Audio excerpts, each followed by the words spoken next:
Gold, trusted gold buyers. మీరు తాకట్టు పెట్టిన బంగారాన్ని విడిపించి ఈ రోజు ఉన్న మార్కెట్ ధరకు కొనబడను. ఒక చాలా సీరియస్ క్వశ్చన్, చాలా ఇంపార్టెంట్ క్వశ్చన్. ఇప్పుడు మన ఇంటర్వ్యూలో 2 సార్లు రామారావు గారి మాట రాగానే మీకు తెలియకుండా రెండు సార్లు చేతులెత్తి దండం పెట్టారు. మీరు టెక్నీషియన్గా సినిమా ఇండస్ట్రీలో స్టార్ట్ అయ్యే రోజు మీ నాన్నగారు రామారావు గారి దగ్గరికి మిమ్మల్ని తీసుకెళ్ళి ఆశీర్వాదం ఇప్పించి మిమ్మల్ని ఇండస్ట్రీలోకి అడుగు పెట్టించారు. అసలు మీ కుటుంబానికి రామారావు గారి పాత్ర ఏంటి? రామారావు గారిని మీ కుటుంబం ఎలా చూస్తుంది? మీరు ఎలా చూస్తారు? ఎందుకంటే రామారావు గారు లేకుండా మేము లేవని మీరు చాలాసార్లు చెప్పున్నారు. అసలు ఆయన రోల్ ఏంటి మీ లైఫ్లో? అంటే మా నాన్నగారు అన్ని సినిమాలు చేయటానికి అంత పేరు రావటానికి ముఖ్యమైన కారణం రామారావు గారు. ఎందుకంటే ఆయనకి కుల మతాలు ఇవన్నీ ఏమీ లేవండి. ఓన్లీ టాలెంట్ని బట్టే మా నాన్నగారికి ఆయన అవకాశాలు ఇచ్చారు. సో ఆ అవకాశాలను అందిపుచ్చుకొని నాన్నగారు కూడా చాలా సిన్సియర్గా, చాలా గ్రాటిట్యూడ్గా ఆయన ప్రజెంట్ చేయడంలో కానివ్వండి, అన్నింటిలో కూడా చాలా జాగ్రత్తగా ఉంటారు ఆయన. సో మా నాన్నగారి టాలెంట్ బయటికి రావడానికి మెయిన్గా రామారావు గారు ముఖ్యమైన వ్యక్తి అనమాట. ఆయన అంటే ఆల్మోస్ట్ మా నాన్నగారు ఆయన కులదైవం లాగా అనుకునేవారు మా నాన్నగారు. ఎన్టీ రామారావు గారు అంటే ఆయన గురించి ఎవరైనా ఏదైనా మాట్లాడితే కూడా పడేవాడు కదా ఆయన. అసలు ఒప్పుకునేవాడు కదా ఆయన గురించి ఏదైనా అంటే కూడా. ఇక మెయిన్గా ఎందుకంటే ఒక టాలెంట్ని మాత్రమే ప్రోత్సహించి ఆయన మా నాన్నగారిని ఎంకరేజ్ చేశారు కాబట్టి ఆయన మీద ఆ గ్రాటిట్యూడ్ అనమాట. అందుకే మీరు అన్నట్టు ఆ ఫస్ట్ డే నేను ఇండస్ట్రీలో అడుగు పెడుతున్నప్పుడు కూడా పొద్దున్నే 4 ఆయన ఇంటికి తీసుకెళ్ళి ఆయన కాళ్ళ మీద నమస్కారం పెట్టించి ఆయన దగ్గర ఆశీర్వాదం తీసుకొని ఇలా మా అబ్బాయిని వాళ్ళ నుంచి పంపిస్తున్నానంటే ఆయన కూడా ఆశీర్వదించి చాలా మంచి పని చేస్తున్నాను అన్న, యు క్యారీ ఆన్, బాగా చేయి, చాలా సిన్సియర్గా పనిచేయాలి, హానెస్ట్గా పనిచేయాలి, డిగ్నిటీ ఆఫ్ లేబర్ని చూడకూడదు షార్ట్స్ తీసేటప్పుడు అదంతా కూడా అని కొన్ని ఆయన సూక్తులు కొన్ని చెప్పి నన్ను ఆశీర్వదించి పంపించారనమాట. సో ఆ విధంగా ఆయన ఇంకోటి కూడా ఏంటంటే ఆయన చీఫ్ మినిస్టర్ అయిన తర్వాత మా సిస్టరు అడయార్ ఫిల్మ్ ఇన్స్టిట్యూట్లో డిప్లొమా తీసుకున్న తర్వాత ఫస్ట్ పోస్టింగ్ మా నాన్నగారు వచ్చి సార్ని అడిగితే ఏపీ ఫిలిం డెవలప్మెంట్ కార్పొరేషన్లో మా సిస్టర్ని ఎడిటర్గా పెట్టారు. ఆ తర్వాత మా సిస్టర్ దూరదర్శన్కి అప్లై చేసింది, దూరదర్శన్లో వచ్చేసింది, వెళ్ళిపోయింది. ఫస్ట్ ఓపెనింగ్ అక్కడ మా సిస్టర్ విషయంలో కూడా ఆయన హస్తం ఉందన్నమాట. ఫస్ట్ ఎంప్లాయ్మెంట్ ఇచ్చింది ఆయనే మా సిస్టర్కి కూడా. సో ఆ విధంగా మాకందరికీ ఏంటంటే ఆయన మా ఇంటి దైవం అనమాట. అలాగా అంటే మా నాన్నగారు ఆయన లేకపోతే నేను లేనని ఆయన ఎన్నోసార్లు చెప్పారు మాకు. సో అందుకని ఆయన అంతగా ఆయన పూజించి ఆరాధించేవాడు కాబట్టి మాకు కూడా ఆయన ఆరాధ దైవం అనమాట. మీకు మర్చిపోలేని ఒక మూమెంట్ ఎన్టీఆర్ గారితో, అంటే మీరు తర్వాత ఒక పెద్ద కెమెరామ్యాన్ అయిన తర్వాత కానీ, లేదా మీరు బిజీగా ఉన్న కాలంలో సడన్గా కలిసిన రోజు కానీ, సీనియర్ ఎన్టీఆర్ గారితో మీకున్న పర్సనల్ మూమెంట్, నాన్నగారిది ఓకే, మీ మూమెంట్ ఏదైనా ఒక బెస్ట్ మూమెంట్ చెప్పండి. అంటే బెస్ట్ మూమెంట్ అని కాదు, అంటే సార్ దగ్గర షూటింగ్స్కి అంతా నేను వెళ్ళేవాడిని అండి. అన్ని షూటింగ్స్ నిప్పు లాంటి మనిషి కానివ్వండి, అన్ని షూటింగ్స్కి ఆల్మోస్ట్ 50-60% షూటింగ్స్లో నేను ఉండేవాడిని. ఎందుకంటే ఇంటి స్కూల్ అవ్వగానే కార్ వచ్చేసి కారులో డైరెక్ట్గా నాన్నగారి దగ్గరికి వెళ్ళేవాడిని. అక్కడి నుంచి షూటింగ్కి వెళ్ళటం, షూటింగ్ నుంచి నైట్స్, ఆ రోజుల్లో నైట్లోనే ల్యాబ్లో రషెస్ అవి వచ్చేవి, ప్రాసెస్ అయ్యి. ఆ తర్వాత ఎడిటింగ్ రూమ్లో ఉండటం, మా నాన్నగారు ఎడిటింగ్ రూమ్లో పడుకోవటం, ఆయనతో పాటు ఉండటం, ఇలాగా ఆయనతో పాటు తిరిగాను. సో ఆ అనుభవం, ఆయన సినిమాల షూటింగ్ అనుభవం వేరు. కానీ నాకు పర్సనల్గా ఆయనతో ఒక అనుభవం ఏంటంటే, మా నాన్నగారు దేహం వదిలేసిన తర్వాత 93లో మా నాన్నగారు దేహం వదిలేశారు.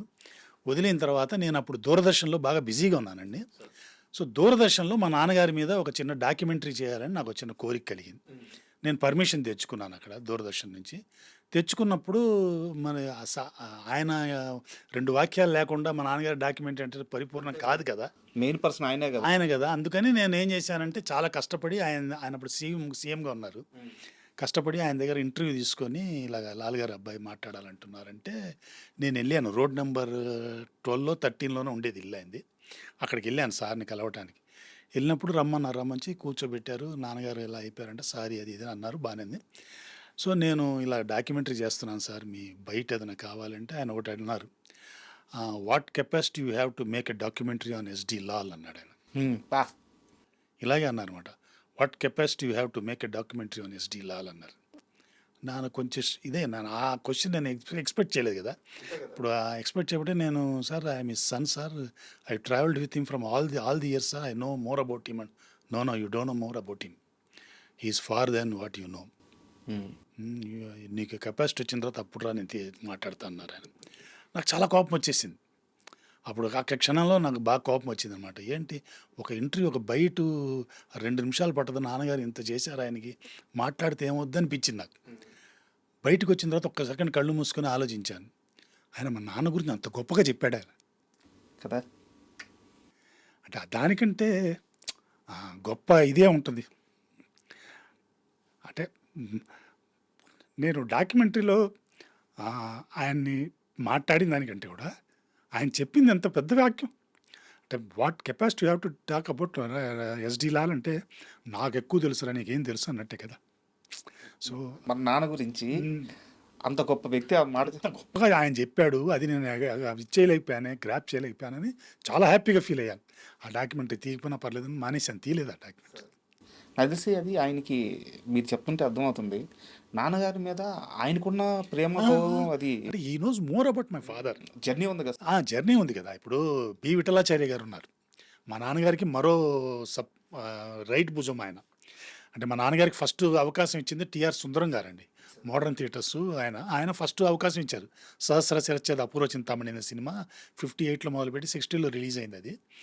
అయితే మా నాన్నగారితో 9 సినిమాలు కలిసి చేసింది బి విఠలాచార్య గారు. సార్ అన్ని టాప్ సినిమాలని. అంటే వాళ్ళు ఇద్దరు ఏం చేశారంటే అప్పటికే మా నాన్న డైరెక్టర్. సో వాళ్ళ ఒప్పందం ఎలా ఉండిందంటే మనం కలిసి చేద్దాము, కొన్ని సీన్స్ నేను చేస్తాను కొన్ని. ఎందుకంటే విఠలాచార్య గారు చాలా బిజీగా ఉండేవారు ఆ రోజుల్లో. ఆయన ఫ్యాక్టరీలాగా 3 నెలలకు సినిమా 2 నెలలకు సినిమా అట్లా నడిచిపోతుండేది ఆయన.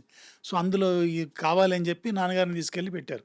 ఎంతెంత మంచి మంచి సినిమాలండి. నవగ్రహ పూజా మహిమ, గురువును మించిన శిష్యుడు, బందిపోటు, జ్వాలాదీప రహస్యం, బందిపోటు మామూలు సినిమా కాదు, అగ్గిపిడుగు, మంగమ్మ శబదం, అలాగ 9 సినిమాలు కలిసి చేశారండి.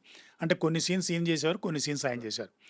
ఇలాగే నేను ఆ డాక్యుమెంటరీలో భాగంగానే ఆయన దగ్గర బయట తీసుకున్నాను. అంటే సార్ని కలిసే ముందు ఆయన దగ్గర బయట తీసుకున్నాను. ఆయన కాంతారావు గారు అంతా మాట్లాడారు. కాంతారావు గారు ఫస్ట్ పిక్చర్ హీరో కాంతారావు గారు. అలాగే కాంతారావు గారు మా నాన్నగారు చేసిన లాస్ట్ షార్ట్ ఫిలింలో హీరో ఆయనే. అది యాదృచ్ఛికం. అది ఫస్ట్ హీరో ఆయనే, లాస్ట్లో ఆయన తీసిన సినిమా షార్ట్ ఫిల్మ్ కూడా హీరో ఆయనే. సో ఆయన దగ్గర ఇంటర్వ్యూ తీసుకుని ఆయన చెప్పారు. పాపం విఠలాచార్య గారు చెప్తున్నప్పుడు ఆయన చాలా చెప్పారనమాట. ఆయన నాకంటే చాలా అహెడ్ ఉండేవాడు టెక్నాలజీలో, సీన్స్ బిల్డప్లో, అందులో అసలు కాంప్రమైజ్ అయ్యేవాడు కాదు. నన్ను ఎలాగన్నా ఒప్పించి తీయించేవాడు. సో టెక్నికల్గా అంత స్ట్రాంగ్ పర్సన్ అని ఆయన చెప్పడం. ఎవరు విఠలాచార్య? బి విఠలాచార్య గారు మా నాన్నగారి గురించి చెప్పడం అనమాట. ఇంక అంతకంటే అవార్డ్స్ ఏముంటాయండి. అసలు విఠలాచార్య గారి ఆయన సినిమాల్లో ఉన్న చాలా షార్ట్స్ ఇప్పటికీ చాలా మందికి అర్థం కాదు. టెక్నాలజీ లేనప్పుడు మిచ్చల్ కెమెరాలో తీయటం అండి. అగ్గిపిడుగు సినిమాలో రవికాంత్ నగాయచ్ గారు కెమెరామెన్. అగ్గిపిడుగులో డ్యూయల్ రోల్ అండి. ఈ డ్యూయల్ రోల్ అంటే మనం ఏం చేస్తామంటే ఇద్దరు స్టడీగా కెమెరా పెట్టి 2 ఫ్రేములు తీసి పెడతాం అక్కడ. జనరల్గా చేసేది అది. అంటే ఇప్పుడు కాదు, ఇప్పుడు డిజిటల్ వచ్చిన తర్వాత you can make any number of characters, any moment కానీ చేయొచ్చు. ఆ రోజుల్లో చేసేటప్పుడు స్టడీగా తీయాలి. అగ్గిపిడుగులో వాళ్ళు ట్రాలీలు తీశారు డ్యూయల్ రోల్లో. మార్చి అంటే కొత్త టెక్నాలజీ. రవికాంత్ నగాయచ్ గారు ట్రిక్ ఫోటోగ్రఫీలో మాస్టర్ అండి ఆయన. ఆయన చాలా ఆడుతూ పాడుతూ చేస్తారు. ఆయన పెద్ద ఇన్స్పిరేషన్ నాకు. ఆయన సీరియస్గా ఉండడు, ఎంత పెద్ద ఇదైనా కూడా ఆడుతూ పాడుతూ చేస్తుంటారు ఆయన. అలా చేశారు ఆ సినిమాలు. సో ఇప్పుడున్న టెక్నాలజీకి ఓకే, కానీ అప్పుడు అసలు హైలీ అన్ఇమాజినబుల్ అన్నమాట.